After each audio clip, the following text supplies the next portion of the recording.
Assalamu alaikum, sisters and brothers. Short clip here. As I've been warning, war will be in the Middle East within the next 60 days. Today is May 13th. So here's a brief clip. As the scripture says, it says, when they say peace and security, sudden destruction. Isn't that what they were saying a few months ago when Mr. Trump was there? Peace and security in the Middle East. Everybody's signing peace agreements. Finally, security. Wasn't that what they were saying? And we know it would be in time of a plague, because that would be the plague that would come upon America just before the destruction. And so we know it says when they say peace and security, sudden destruction. So you put the two together. So they would be saying peace and security during the time of a plague. Wasn't that what they were saying during the time of a plague last year? Oh, peace in the Middle East, security finally. And now the plague is still going on, and it's heating up. It's about to hit the boiling point. War in the next 60 days, brothers and sisters. They're saying that they're actually saying it now. Listen to them. Just a brief clip, about 5, maybe 10 minutes at the most. Here we go. Go to the other big topic of the day, and that is the Middle East. This time last year, Senator, we were celebrating normalization of relations between Israel and several Arab countries. Now Israel, in many parts, is in flames, as is Gaza. Peace and security last year. Now they're in flames. When they say peace and security, sudden destruction shall come upon them. Sudden destruction. As a result of retaliatory strikes, you've got a fairly tepid response coming out of the White House. You've got a split in the Democratic Party between some stalwarts who are saying that Israel's got the right to defend itself, and other members of the Democratic Party who are saying that Israel are terrorists. What's your take on the situation there? How did we get to this point from where we were last year? Well, John, the answer is pretty simple. When you see chaos in the Middle East, the first and usually the correct answer is Iran. Iran feels emboldened.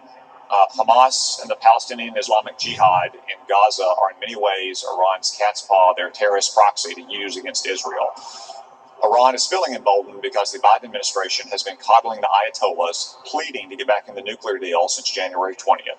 That's why Iran is harassing our ships in the Persian Gulf, sending weapons that our sailors are having to interdict, assassinating pro-American, anti-Iran leaders in Iraq, and encouraging these attacks. So what should the United States do? First, we need to make sure that Israel has the full support and supplies that they need to defend themselves and their citizens. Second, we need to make sure that we don't send a dime of taxpayer dollars to the Palestinians. The Biden administration announced that they were going to resume that aid after the Trump administration had stopped it. And third, President Biden needs to recall his lead negotiator, Rob Malley, and his team from Vienna, where they are currently trying to surrender to the Ayatollahs on the nuclear deal, and the Ayatollahs are simply not accepting the surrender yet. We need to make it clear to Hamas and Palestinian Islamic Jihad's terrorist sponsors that we are not going to tolerate these kind of attacks on Israel. Senator Tom Cotton, appreciate your time this afternoon. Thank you. Thank you. Senator. The United Nations warning that we could see a full-scale war as militants fired more than 100 rockets toward Israel today alone. Full-scale war. So far, the violence there has killed at least 80 people, including more than a dozen children. Now, President Biden's administration sending an envoy to Israel in an attempt to cool things down. Trey East is live from the Israeli-Gaza border, where Israeli troops have been assembling. Does it look like they may go in on the ground, Trey? Well, John, they're certainly preparing for that possibility. We got new numbers today from the Israeli Defense Forces who say 9,000 reserve troops have been called up. We were actually with an artillery unit watching what they were doing earlier in the day, and they are shelling parts of the Gaza Strip as fighter jets, you just heard off in the distance an explosion, are targeting different Hamas positions inside Gaza. There's been a couple mortar rounds around here even since we started talking, and they are trying to intercept them with Israel's missile defense system, the Iron Dome. But part of the issue is that Hamas keeps up this rocket fire while mortaring different parts of the area, and it's a mixture of different types of fire. So it can be very difficult to keep up. Meanwhile, on the other side of the border, we know that the death toll in Gaza is rising. More than 80 people are dead, many of them children. 4 Hamas anti-tank units were taken out today by the Israelis, though the infrastructure damage being done right now will take years to recover from. Some of the towers that were targeted do have military offices inside them, but there are civilians living there as well. So you have thousands of people now that don't have a place to live.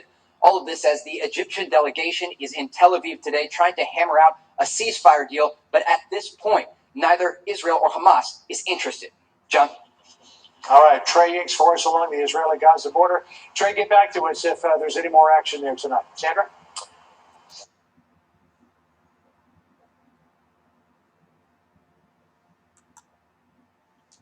Okay, brothers, just saw a clip here.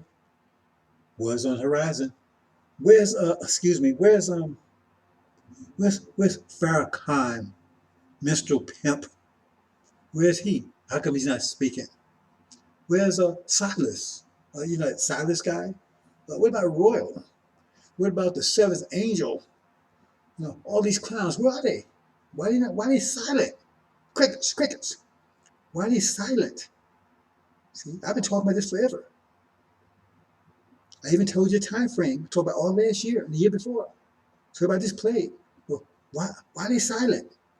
See, because after the fact, they always know everything. Like Farrakhan, 7 months into the virus, or he knew all about it.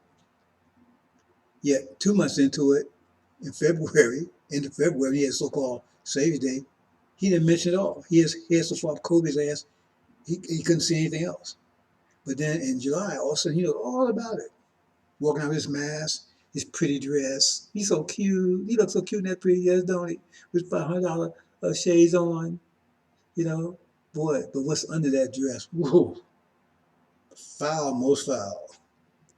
The clown is disemboweled. Allah disemboweled his dumb ass, his lying ass. He disemboweled him. See, that's a punishment reserved for hypocrites. See, disembowelment. It said Aaron right here be disemboweled when you understand the scripture.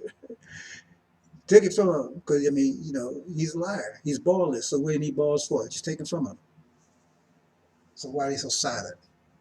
See, but it doesn't matter, because they're not gonna have anything to say afterwards. But ouch. Ooh, please forgive me. That's the only conversation we'll have once the war starts. Because they're through. There's parasites, liars, pimps, murderers. Our people say murderers, yeah. Because a lot of people are going to be lost because of those clowns. Our people are lost because of lack of knowledge, because they're out there spreading their false lies. See, because he's a demon as far as the devil. See, so it's causing deaths amongst our people. They're on his hands, blood's on his hands, on Silas's hands, on Royal's hands. They're pimping our people and sucking their blood for 40 some years. And all these other clowns out there, the wannabe Farrakhan's, the wannabe Elijah, the wannabe Farad, you know, gives up big names. See, because they just wanted they're not out for the truth. They're out for the truth. They'll be on post this message. They're not out for the truth. They're out to fill their nest. They hope they can be the next big one, right? Rip off the believers. They're the big man, see. I know, mess with black man by heart. I can read, say God says ride backwards, right? See, I could pull, I just leave it there, brothers and sisters. It's sad. Anyway, hi, salam alaikum.